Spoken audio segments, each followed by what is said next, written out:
ನಮಸ್ಕಾರ ಸ್ನೇಹಿತರೆ, ನಮ್ಮ ನಂಬಿಕೆಗೆ ಸ್ವಾಗತ ಸುಸ್ವಾಗತ. ಸ್ನೇಹಿತರೆ, ಮಹಾಕವಿ ತುಳಸಿದಾಸರು ರಾಮಾಯಣ ಬಾಲಕಾಂಡದಲ್ಲಿ ಸೃಷ್ಟಿಸಿಕೊಂಡಿರುವ ಒಂದು ಮನೋಜ್ಞ ಪ್ರಸಂಗವೆಂದರೆ ಪುಷ್ಪವಾಟಿಕಾ ಸನ್ನಿವೇಶ. ಇಂತಹ ಸನ್ನಿವೇಶ ಬೇರಾವ ರಾಮಾಯಣಗಳಲ್ಲಿಯೂ ಕಂಡುಬರುವುದಿಲ್ಲ. ರಾಮಚರಿತಮಾನಸದ ನಿರ್ಮಾಣ ಕಾರ್ಯದಲ್ಲಿ ತೊಡಗಿದ ಕವಿ ತುಳಸಿದಾಸರು ಶೀಲ, ಸಂಸ್ಕೃತ, ಆಚಾರ, ವಿಚಾರಗಳ ಸೌಧವನ್ನೇ ನಿರ್ಮಾಣ ಮಾಡಿದ್ದಾರೆ ನಿಜ. ಆದರೆ ಇತರೆ ಭಾವಗಳ ಸುಂದರಾಭಿವ್ಯಕ್ತಿಯನ್ನು ಅವರು ಕಡೆಗಣಿಸಿಲ್ಲ.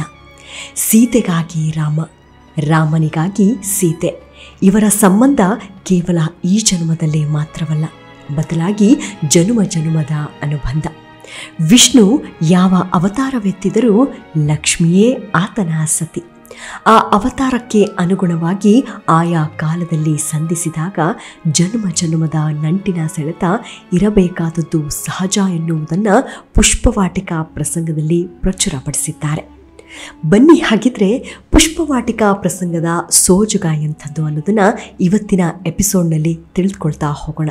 ಅದಕ್ಕೂ ಮುನ್ನ ನಮ್ಮ ನಂಬಿಕೆಗೆ ನಿಮ್ಮ ಬೆಂಬಲವಿರಲಿ.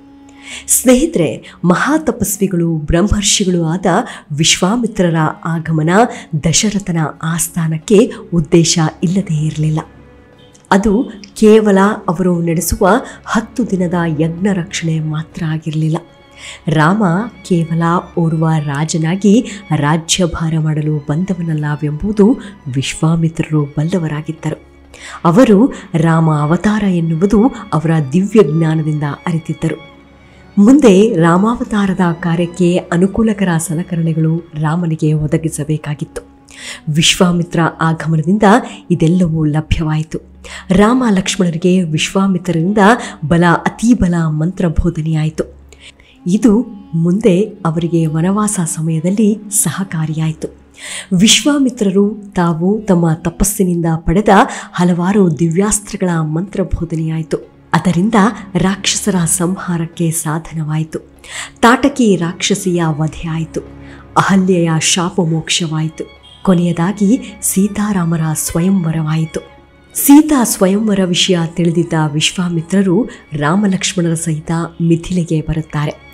ವಿಶ್ವಾಮಿತ್ರರ ಆಗಮನದ ವಿಷಯ ತಿಳಿದ ಜನಕ ಮಹಾರಾಜ ಭಕ್ತಿ ಗೌರವಗಳಿಂದ ಅವರನ್ನು ಸ್ವಾಗತಿಸಿ ಉಚಿತ ವಸತಿ ವ್ಯವಸ್ಥೆಯನ್ನ ಮಾಡಿದ್ದ.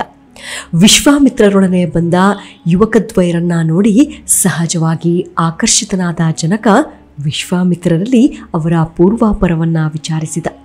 ಅವರು ಅಯೋಧ್ಯೆಯ ರಾಜನಾದ ದಶರಥನ ಮಕ್ಕಳೆಂದು ತಿಳಿದು ತುಂಬ ಹರ್ಷಿತನಾದ. ಮಹಾವೈರಾಗ್ಯಶೀಲನೂ ತತ್ವವೆತ್ತನೂ ಆದ ಜನಕ ಮಹಾರಾಜನು ಸಹ ರಾಮಲಕ್ಷ್ಮಣರ ರೂಪಾತಿಶಯಗಳಿಗೆ ಆಕರ್ಷಿತನಾಗಿದ್ದ. ಲಕ್ಷ್ಮಣನಿಗೆ ಜನಕಪುರಿಯನ್ನು ನೋಡುವ ಆಸೆ, ಆದರೆ ಗುರುಗಳಾದ ವಿಶ್ವಾಮಿತ್ರರಲ್ಲಿ ತಿಳಿಸಲು ಸಂಕೋಚ, ಇನ್ನು ಅಣ್ಣ ರಾಮನಲ್ಲಿ ನಿವೇದಿಸಲು ಭಯ. ಆದರೆ ಸೂಕ್ಷ್ಮಗ್ರಾಹಿಯಾದ ರಾಮನಿಗೆ ತಮ್ಮನ ಮನದ ಇಂಗಿತ ಅರ್ಥವಾಗುತ್ತೆ. ವಿಶ್ವಾಮಿತ್ರರಲ್ಲಿ ಪ್ರಾರ್ಥಿಸಿ ಅನುಮತಿಯನ್ನ ಪಡೆದು ಪುರವನ್ನ ವೀಕ್ಷಿಸಲು ಲಕ್ಷ್ಮಣನೊಡನೆ ಹೊರಡುತ್ತಾನೆ.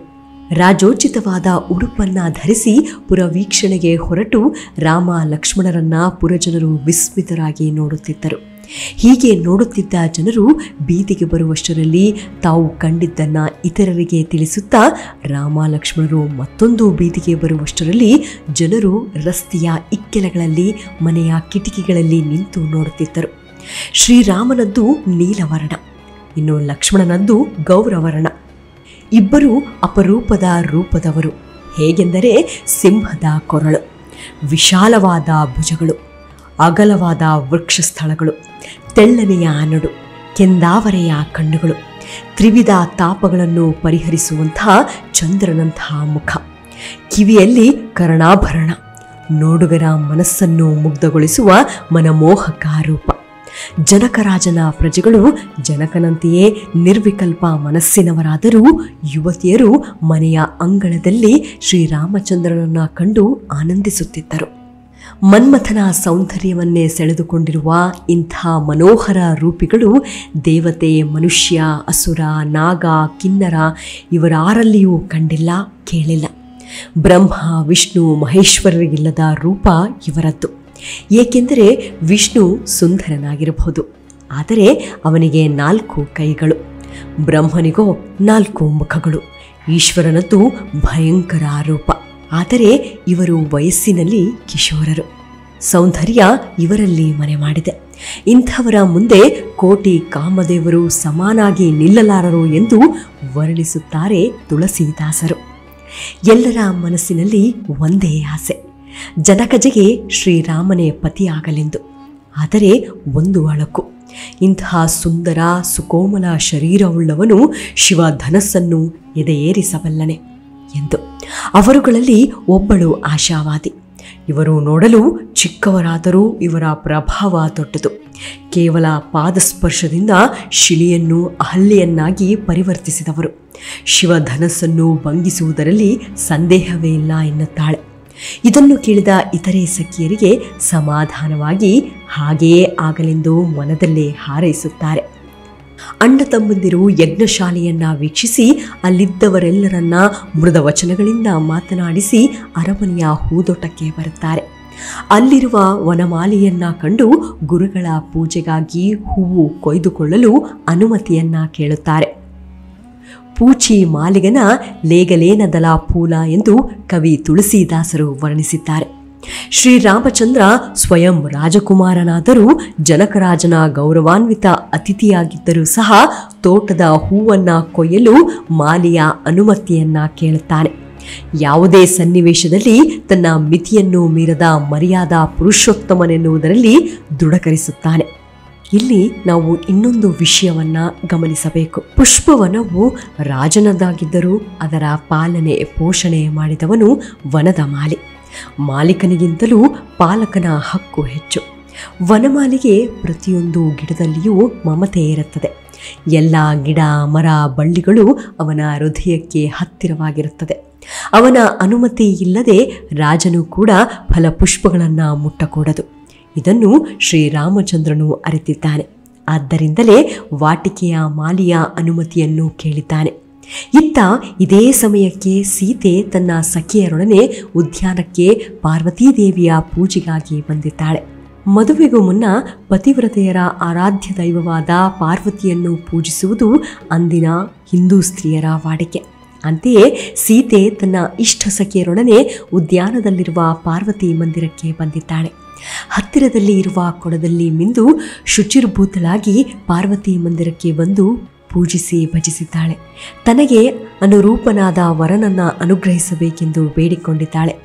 ಜಾನಕಿಯು ಪಾರ್ವತೀ ದೇವಿಯನ್ನು ಪೂಜಿಸುತ್ತಿದ್ದ ಸಮಯದಲ್ಲಿ ವೈದೇಹಿಯ ಸಖಿಯರಲ್ಲಿ ಒಬ್ಬಳು ಉಳಿದವರಿಂದ ಬೇರೆಯಾಗಿ ಹೂವಿನ ತೋಟದಲ್ಲಿ ಓಡಾಡುತ್ತಾ ಇರುವಾಗ ರಾಮಲಕ್ಷ್ಮಣರನ್ನ ನೋಡುತ್ತಾಳೆ. ಹೀಗೆ ನೋಡಿದ ಸಖಿಯು ರಾಮಲಕ್ಷ್ಮಣರ ಆಕೃತಿಗೆ ಬೆರಗಾಗಿ ಈ ಸುದ್ದಿಯನ್ನು ತನ್ನ ಸಖಿಗೆ ತಿಳಿಸಲು ಓಡಿ ಹೋಗಿ ಸೀತೆಗೆ ರಾಮ ಲಕ್ಷ್ಮಣರ ವರ್ಣನೆಯನ್ನ ಮಾಡುತ್ತಾ ಈ ರೀತಿ ಹೇಳುತ್ತಾಳೆ.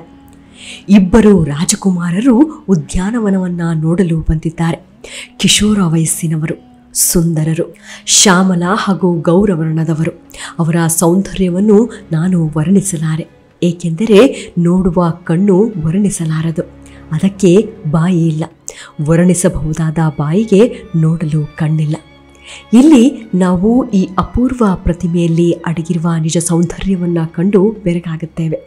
ಇಡೀ ಬ್ರಹ್ಮಾಂಡವನ್ನೇ ವ್ಯಾಪಿಸಿರುವ ಪರಾತ್ಪರ ಶಕ್ತಿಯ ರೂಪವನ್ನು ಇದಕ್ಕಿಂತಲೂ ಸೊಗಸಾಗಿ ವರ್ಣಿಸಲು ಸಾಧ್ಯವೇ?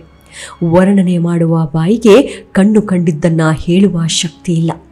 ಸೌಂದರ್ಯವನ್ನು ಕಂಡ ಕಣ್ಣಿಗೆ ಬಾಯಿ ಇಲ್ಲದೆ ಮೂಕತನ. ಎಂಥ ಸುಂದರ ನಿರೂಪಣೆ! ಜನಕಪುರಿಯ ಜನತೆಯ ಬಾಯಿಗೆ ಮಾತಾಗಿರುವ ಸೌಂದರ್ಯದ ಗಣಿಯನ್ನು ನೋಡಲು ಜಾನಕಿ ತವಕ ಪಡುತ್ತಾಳೆ.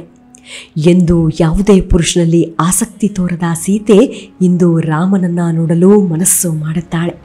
ಏಕೆಂದರೆ ಅವರಿಬ್ಬರದ್ದು ಪುರಾತನ ಸ್ನೇಹ. ಯುಗ ಯುಗಗಳಲ್ಲೂ ಪ್ರತಿ ಅವತಾರದಲ್ಲೂ ಪತಿ ಪತ್ನಿಯಾದವರು. ಚಲಿ ಅಗ್ರಕರಿ ಪ್ರಿಯ ಸಖಿ ಸೋಯಿ, ಪ್ರೀತಿ ಪುರಾತನ ಲಖೀನ ಖೋಯಿ ಎಂದು ತುಳಸಿದಾಸರು ಹೇಳುತ್ತಾರೆ. ಇದೇ ರೀತಿಯಾಗಿ ಪ್ರಾಚೀನ ಹಿಂದಿ ಕವಿಯಾದ ರಹೀಮನು ಸಹ ಲಕ್ಷ್ಮೀ ವಿಷ್ಣುವಿನ ಪುರಾತನ ಸಂಬಂಧವನ್ನು ಹಾಗೂ ಲಕ್ಷ್ಮಿ ಏಕೆ ಚಂಚಲೆ ಎನ್ನುವುದನ್ನು ಉದಾಹರಿಸುತ್ತಾನೆ. ಕಮಲಾತಿರ ನಾ ರಹೀಮ ಕಹು ಯಹ ಜನತಾಸಕ ಕೋಯಿ, ಪುರುಷ ಪುರಾತನ ಕೈವಧೋ ಕ್ಯೂನ ಚಂಚಲು ಹೋಯಿ. ಆದ್ದರಿಂದಲೇ ಜಾನಕಿ ರಾಮನನ್ನ ನೋಡಲು ತವಕಿಸುತ್ತಾ ಬಂದಿತ್ತು. ಸೀತೆ ರಾಮನನ್ನ ನೋಡುವ ಆತುರದಲ್ಲಿ ಓಡುತ್ತಾ ಬರುವಾಗ ಅವಳ ಕೈ ಕಂಕಣದ ಕಿಂಕಿಣಿ ನಿನಾದ ಮತ್ತು ಅವಳ ಕಾಲ್ಗಜ್ಜೆಯ ಇನಿಧ್ವನಿಯನ್ನ ಕೇಳಿ ಶ್ರೀರಾಮ ಸಹಜವಾಗಿ ಶಬ್ದ ಬಂದ ದಿಕ್ಕಿನತ್ತ ನೋಡುತ್ತಾನೆ. ತುಳಸಿದಾಸರು ಸೀತೆ ನಡೆದು ಬಂದಾಗ ಆದ ಧ್ವನಿ ಸಂಗೀತವನ್ನ ಈ ರೀತಿ ವರ್ಣಿಸುತ್ತಾರೆ. ಕಂಕನ ಕಿಂಕಿಣಿ ನೂಪುರ ಧುನಿಸುನಿ ಕಹತ ಲಕನಸನ ರಾಮರುಧಿಯುಂಗಿನಿ. ಈ ಶಬ್ದವನ್ನ ಆಲಿಸಿದ ರಾಮಚಂದ್ರನು ಲಕ್ಷ್ಮಣನನ್ನ ಕುರಿತು ಹೀಗೆ ಹೇಳುತ್ತಾನೆ. ಲಕ್ಷ್ಮಣ, ಕಾಮದೇವನು ತನ್ನ ದುಂದುಬಿಯನ್ನು ಬಾರಿಸಿದ್ದಾನೆ ಎಂದು ಹೇಳುತ್ತಾನೆ. ಸೀತೆಯನ್ನು ನೋಡಿದ ರಾಮಚಂದ್ರನ ಚಂಚಲ ನೇತ್ರಗಳು ಕ್ಷಣಕಾಲ ಅಚಲವಾಗುತ್ತವೆ. ರಾಮನಿಗೆ ಸೀತೆಯ ರೂಪವನ್ನು ವರ್ಣಿಸಲು ಪದಗಳೇ ಸಿಗುತ್ತಿಲ್ಲ.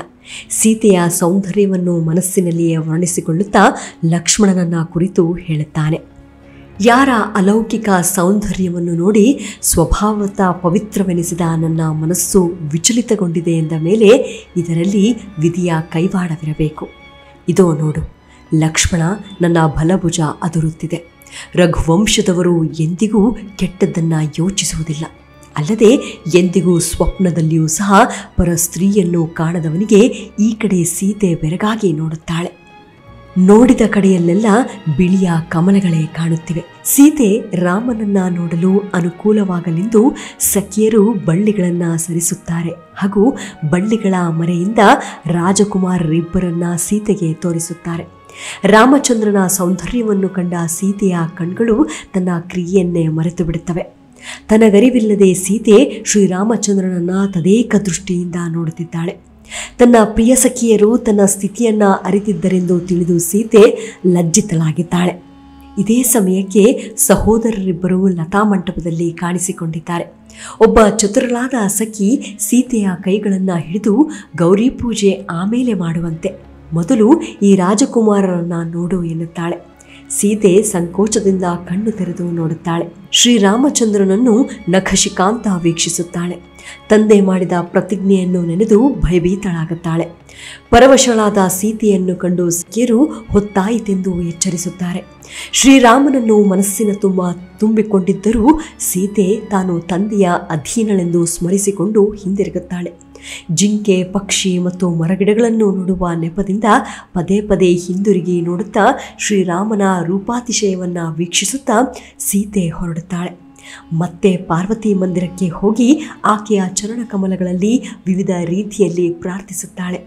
ನನ್ನ ಹೃದಯ ಮಂದಿರದಲ್ಲಿ ವಾಸಿಸುವ ನಿನಗೆ ನನ್ನ ಹೃದಯದಲ್ಲಿ ಇರುವ ಆಸೆ ತಿಳಿದಿದೆ. ಎಲ್ಲರ ಹೃದಯವೆಂಬ ನಗರದಲ್ಲಿ ವಾಸಿಸುವವಳು ನೀನು. ನಿನಗೆ ನನ್ನ ಮನದಾಳ ತಿಳಿದಿದೆ. ಆದುದರಿಂದ ನಾನು ನನ್ನ ಮನೋರಥವನ್ನು ಹೇಳಿಕೊಳ್ಳುವುದಿಲ್ಲ. ಆದುದರಿಂದ ನೀನೇ ನನಗೆ ರಕ್ಷೆ ಎಂದು ಸೀತೆಯು ಗಿರಿಜೆಯ ಪಾದಗಳನ್ನು ಅಪ್ಪಿಕೊಳ್ಳುತ್ತಾಳೆ. ಸೀತೆಯ ಪ್ರಾರ್ಥನೆಯಿಂದ ಸುಪ್ರೀತಳಾದ ಉಮೆ ಪ್ರೀತಿಯಿಂದ ತನ್ನ ಕೊರಳ ಮಾಲೆಯನ್ನು ಜಾರಿಸಿ ಆಶೀರ್ವದಿಸುತ್ತಾಳೆ. ಹೀಗೆ ಬಿದ್ದ ಗೌರಿಯ ಕೊರಳ ಮಾಲೆಯನ್ನು ಶ್ರದ್ಧೆಯಿಂದ ಜಾನಕಿ ತನ್ನ ಶಿರದಲ್ಲಿ ಧರಿಸುತ್ತಾಳೆ. ಗಿರಿಜೆಯಿಂದ ಪ್ರಸಾದಿತಳಾದ ಭೂಜಾತೆ ತನ್ನ ಸಖಿಯರೊಡಗೂಡಿ ತನ್ನ ಮಂದಿರದತ್ತ ತೆರಳುತ್ತಾಳೆ. ಅಂತೆಯೇ ಇತ್ತ ರಾಮ ಲಕ್ಷ್ಮಣರು ಗುರುಪೂಜೆಗಾಗಿ ಹೂದೋಟದಿಂದ ಹೂಗಳನ್ನು ಪಡೆದು ವಿಶ್ವಾಮಿತ್ರರಿದ್ದೆಡೆಗೆ ಬರುತ್ತಾರೆ. ಮುಂದಿನ ಕತೆ ತಿಳಿದಿರುವುದೇ. ಸೀತಾ ಸ್ವಯಂವರ, ಧನುರ್ಭಂಗ ಇತ್ಯಾದಿ. ಹೀಗೆ ಇಂದಿಗೂ ಪುಷ್ಪವಾಟಿಕಾ ಪ್ರಸಂಗ ತುಳಸೀದಾಸರ ಸ್ಮೃತಿಯಲ್ಲಿ ಮೂಡಿದ್ದೇ ನಿಜಕ್ಕೂ ರೋಚಕ ಅಧ್ಯಾಯ. ಮುಂದಿನ ಎಪಿಸೋಡ್ನಲ್ಲಿ ಮತ್ತೆ ಸಿಗೋಣ. ಅಲ್ಲಿಯವರೆಗೂ ನಿಮ್ಮ ಆರೋಗ್ಯದ ಕಡೆ ಗಮನವಿರಲಿ. Take care. ನಮಸ್ಕಾರ.